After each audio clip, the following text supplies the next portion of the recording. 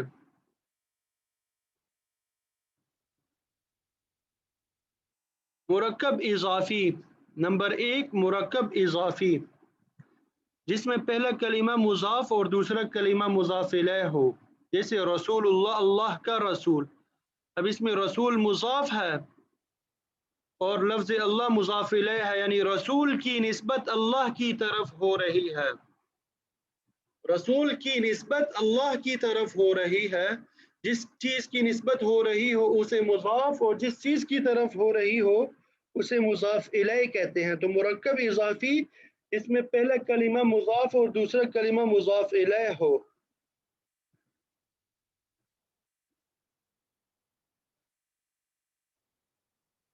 اور مضاف الیہ کے بارے میں آپ کو معلوم ہے یہ ہمیشہ مجرور ہوتا ہے۔ اور مرکب اضافی کا جب ہم ترجمہ کرتے ہیں اردو میں تو کا، کے، کی، میرا، میری، میری، یہ ترجمے میں آتا ہے، ٹھیک ہے۔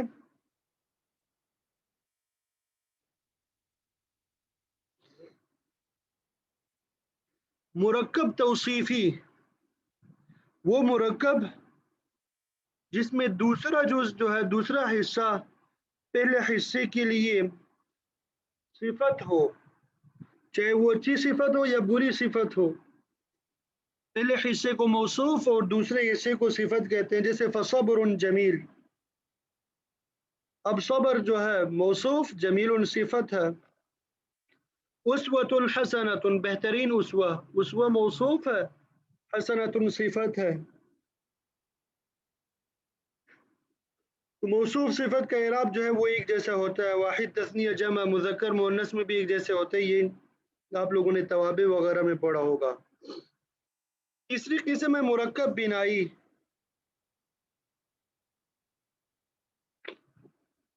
وہ مرکب ہے جس میں دو کلموں کو بغیر اسناد اور اضافت کے ملا دیا جاتا ہے،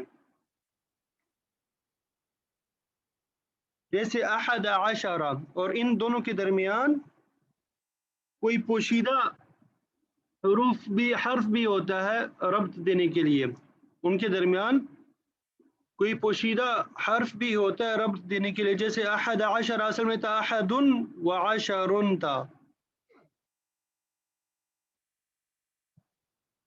اسی طرح مرکب منع صرف،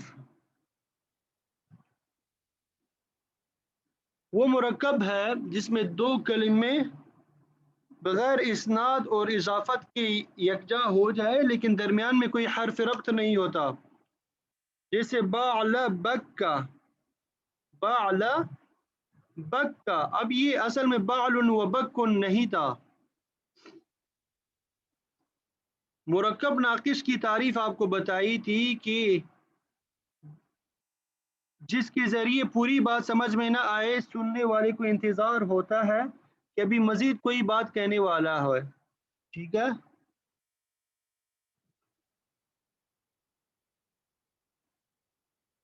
اور مرکب بنائی کے بارے میں بتایا کہ وہ مرکب ہے جس میں دو کلموں کو بغیر اسناد اور اضافت کے ملایا جاتا ہے. دو کلموں کو بغیر اسناد اور اضافت کے ملایا جاتا ہے، اور ان میں کوئی پوشیدہ حرف ربط دینے والا بھی ہوتا ہے، جیسے احد عشر کوکبا.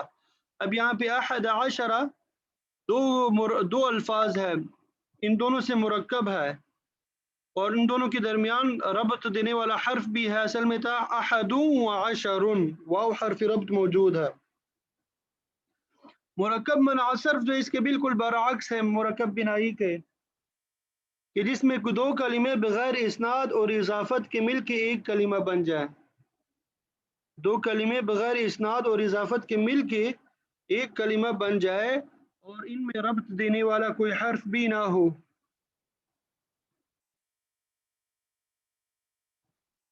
جیسے بعل بکا، بعل ایک لفظ ہے، بک کا دوسرا لفظ ہے، دونوں کو ایک ساتھ ملا لیا گیا، بعل بکا. درمیان میں کوئی ربط دینے والا حرف بھی نہیں ہے، درمیان میں ربط دینے والا کوئی حرف بھی نہیں ہے. سمجھ آ گئی مرکب کی بحث آپ سب کو؟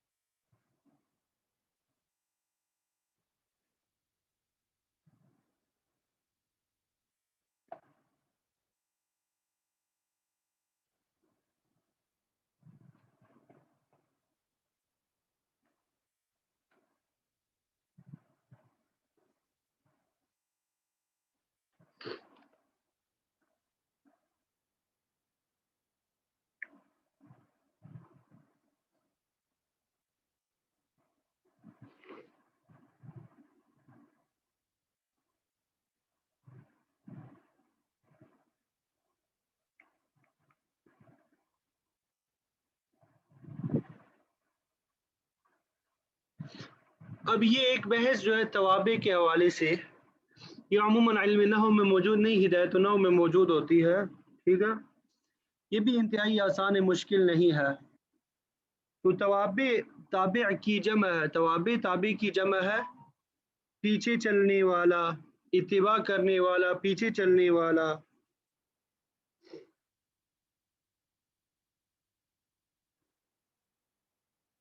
تو تابع وہ اسم ہے،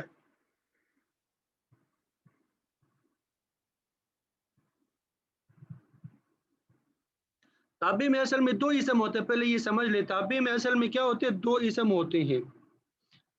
ایک پہلے اسم کا عامل ہوتا ہے، تو دوسرا اسم جو ہوتا ہے اس کا اعراب بھی پہلے والے اسم کا ہوتا ہے.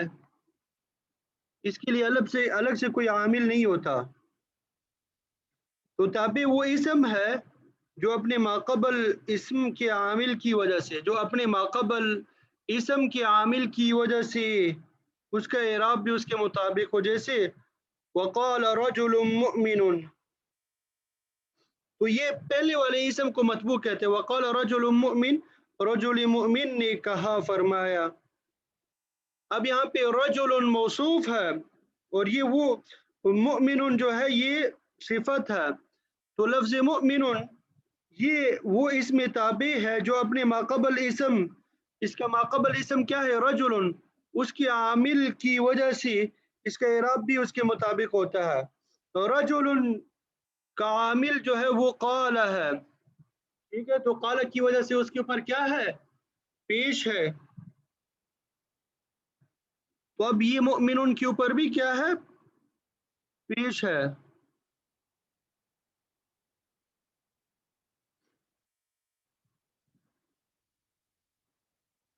تو مؤمن جو ہے تابع ہے اور رجل متبوع ہے. پہلا اسم جو ہے متبوع ہوگا، دوسرا اسم کیا ہوگا؟ تابع ہوگا.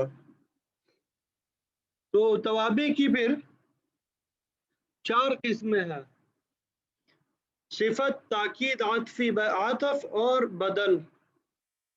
صفت، تاکید، عطف اور بدل. صفت وہ تابع ہے کہ کسی اسم کے بعد اس لیے ذکر کیا جاتا ہے، جو کسی اسم کے بعد اس لیے ذکر کیا جاتا ہے تاکہ اس کی یا اس کے متعلق کوئی بیان کرے، کوئی صفت بیان کرے.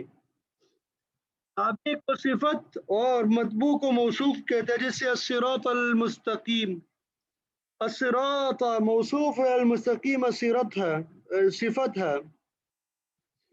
المرأة الصالحة، المرأة موصوف، الصالحة صفت ہے. الرجل القبیح، الرجل موصوف، القبیح صفت. تو صفت اچھی بھی ہو سکتی ہے، بری بھی ہو سکتی ہے. یہاں تک بات سمجھ آ گئی؟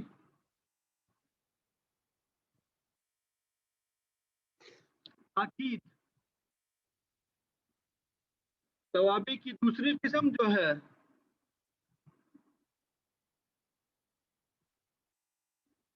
دوسری قسم تاکید ہے. تاکید کا لغوی معنی ہے پختہ کرنا. کسی بات پہ تاکید کرنا ہم بھی بولتے ہیں پختہ کرنا. تو تاکید وہ تابع ہے جو اپنے متبوع کو پختہ کر دے. ایک تابع ہوتا ہے اور ایک متبوع. تابع دوسرا اسم ہوتا ہے، متبوع پہلے والا اسم ہوتا ہے جس کی اتباع کی جاتی ہے، جس کے نقش قدم پہ چلا جاتا ہے. ٹھیک ہے؟ تو نحو میں بھی ایک اسم دوسرے اسم کے نقش قدم پہ چلتا ہے، بڑے بہادر ہوتے ہیں. ٹھیک ہے؟ تو تاکید کی جو ہے 2 قسمیں ہیں. تاکید کی پھر کتنی قسمیں ہیں؟ 2 قسمیں ہیں: تاکید لفظی اور تاکید معنوی. تاکید لفظی وہ ہے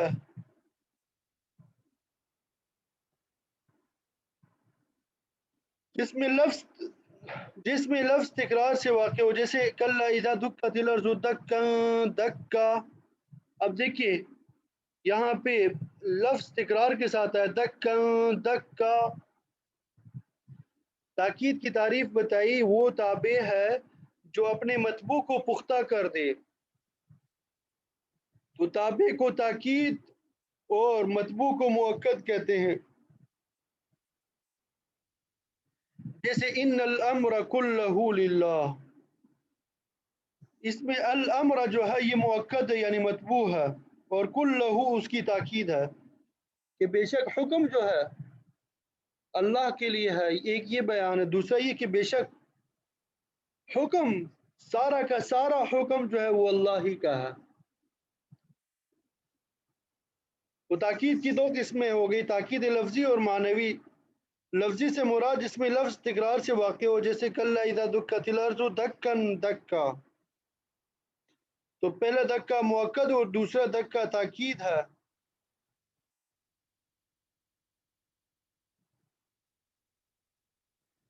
اور ذهبت انا وزید میں تا پیشتو جو ہے مؤکد اور انا تاکید ہے. اسی طرح تاکید معنوی وہ ہے جو نفس، عین، کلا، کلتا، کل اور اجمع میں سے کسی کے ساتھ آئے، جیسے فسجد الملائکۃ کلہم اجمعون. والملائکۃ مؤکد، کلہم اور اجمعون دونوں تاکید ہے. تو معلوم ہوا کہ تاکید جو ہے وہ 2 یا 2 سے زیادہ بھی ہو سکتے ہیں.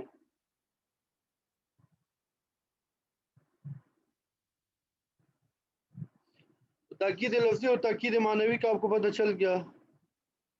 آگے بحث آتی ہے عطف کی.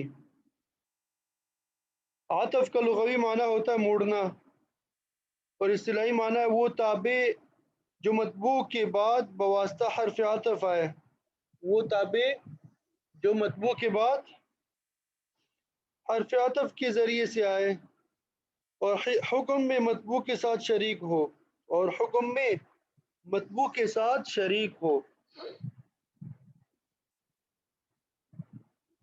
تابع کو معطوف اور متبوع کو معطوف علیہ کہتے ہیں. تابع کو معطوف اور مطبوع کو معطوف علیہ کہتے ہیں. جیسے ان الصفا والمروۃ من شعائر اللہ، اس میں الصفا جو ہے معطوف علیہ ہے اور والمروۃ یہ معطوف ہے.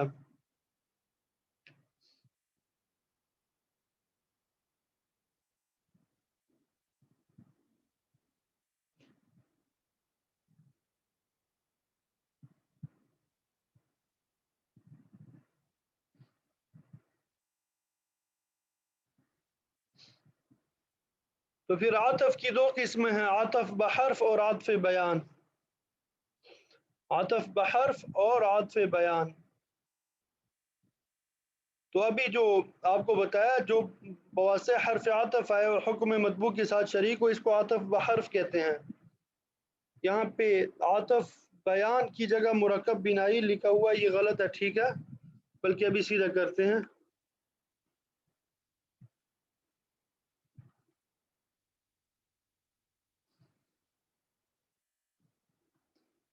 تو دوسری قسم ہے عطف بیان.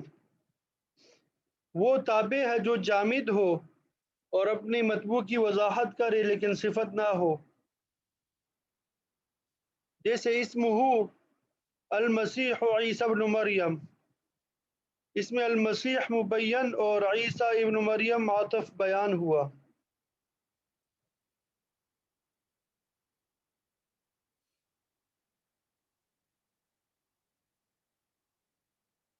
اسی طرح بدل جو ہے وہ تابع ہے جو نسبت سے مقصود بالذات ہو، جو مقصود بالذات ہو نسبت سے، یعنی اسی پر حکم لگایا جاتا ہے. مطبوع کو صرف تمہید کے لیے لایا جاتا ہے. تابع کو بدل اور مطبوع کو مبدل منہ کہتے ہیں. جیسے اذ قال لهم اخوهم صالح،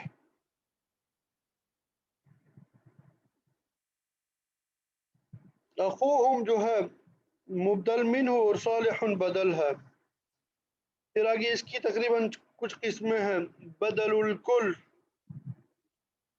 جس میں بدل اور مبدل منہ سے مراد ایک ہی چیز ہو. بدل اور مبدل منہ سے مراد ایک چیز ہو. جیسے اہدنا الصراط المستقیم، صراط الذین انعمت علیہم. الصراط ایک مرتبہ بتا دیا، اس کا ترجمہ بھی واضح کر دیا.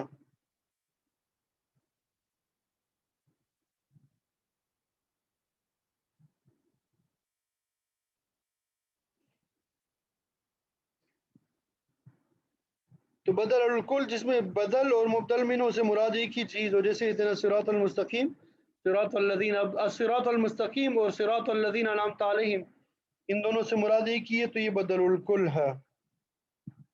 بدل البعض وہ ہے جو مبدل منہ کا جز ہو. جیسے وَلِلَّهِ عَلَى النَّاسِ حِجُّ الْبَيْتِ مَنِ اسْتَطَاعَ إِلَيْهِ سَبِيلًا.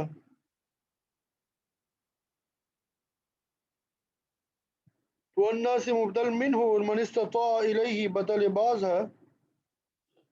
اس میں صاحب استطاعت لوگ تمام لوگوں کا جز ہے.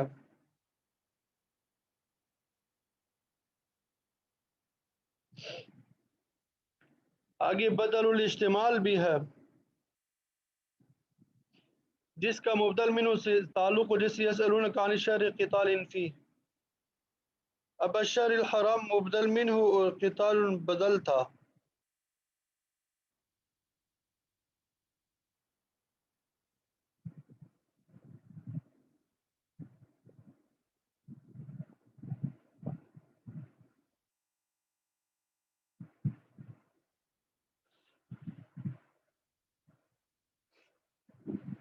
تو بدل الکل کے بارے میں آپ کو بتا دیا، بدل البعض کے بارے میں بھی بتا دیا، اور بدل الاشتمال وہ ہے جس کا مبدل منہ سے تعلق ہے.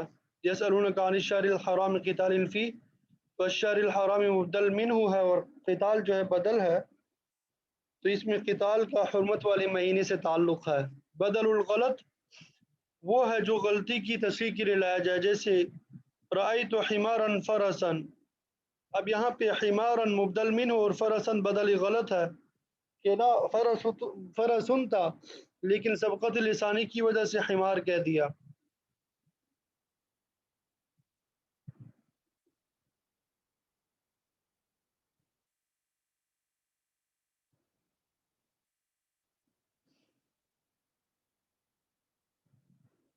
تو یہ بدل کی اقسام جو ہے یہ بھی آپ کے سامنے آ گئی ہے. اب حروف کی بحث کی طرف آ جائیں. ٹائم زیادہ تو نہیں ہوا، ٹائم ہے نا انشاءاللہ. یہ بھی آسان سی بحث ہے.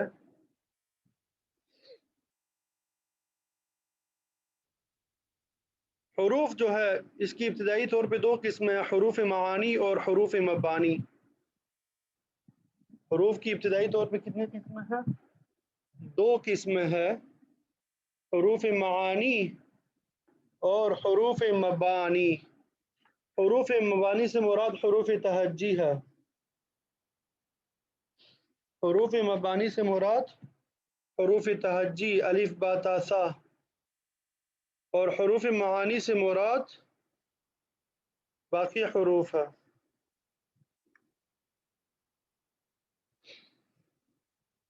جیسے حروف جارہ، حروف مشبہ بالفعل، حروف ناصبہ، حروف جازمہ. تو حروف معانی کی پھر دو قسمیں ہیں، عاملہ اور غیر عاملہ. حروف عاملہ اور حروف غیر عاملہ.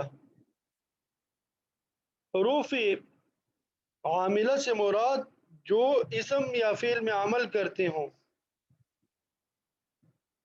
جو اسم یا فعل میں عمل کرتے ہوں.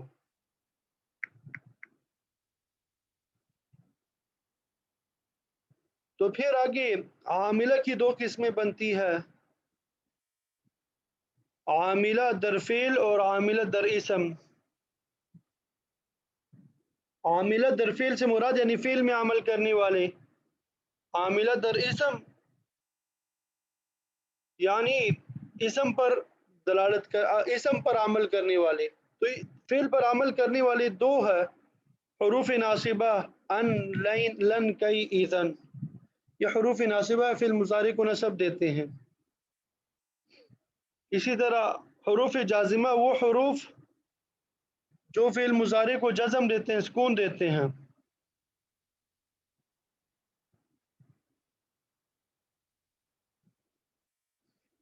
اسم میں عمل کرنے والے آپ کے سامنے ہیں کہ حروف مشبہ بالفعل ہے جس کے بارے میں ہم پڑھ چکے ہیں، حروف جارہ ہے، ما ولا مشابہ بلیس ہے، لا نفی جنس ہے، اور حروف ندا ہے.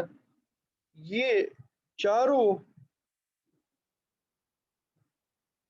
بلکہ پانچوں جو ہے یہ اسم پہ عمل کرنے والے حروف ہیں، اسم پر عمل کرنے والے حروف ہیں.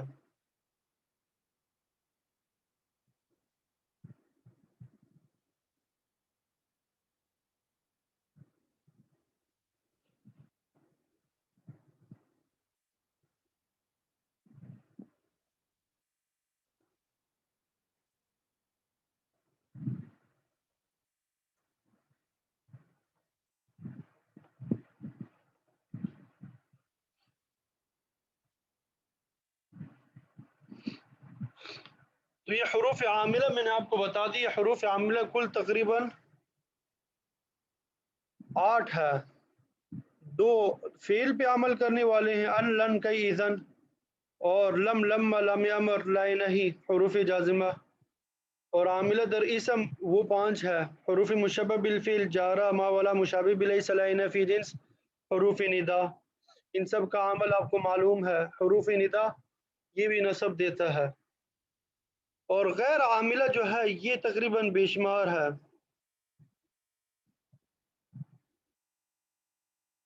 غیر عاملہ کیا ہے؟ یہ بے شمار ہے. کل میں نے گروپ میں بھی شیئر کیے تھے. یہ میں پیج اوپن کرتا ہوں حروف غیر عاملہ کی.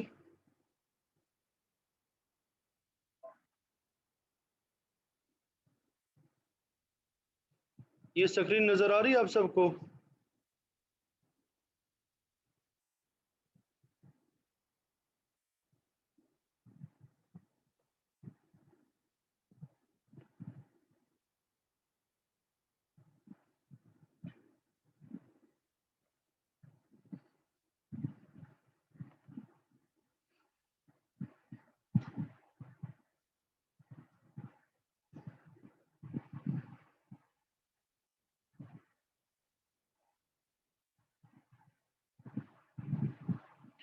یہ حروف غیر عاملہ ہے، یہ حروف غیر عاملہ علم النحو کی کتاب جب آپ نکالیں گے آخر میں یہ تمام حروف لکھے ہوتے ہیں. حروف غیر عاملہ جو ہے علم النحو کی کتاب نکالیں گے یہ آخر میں آپ کو لکھے ہوئے نظر آئیں گے. ٹھیک ہے.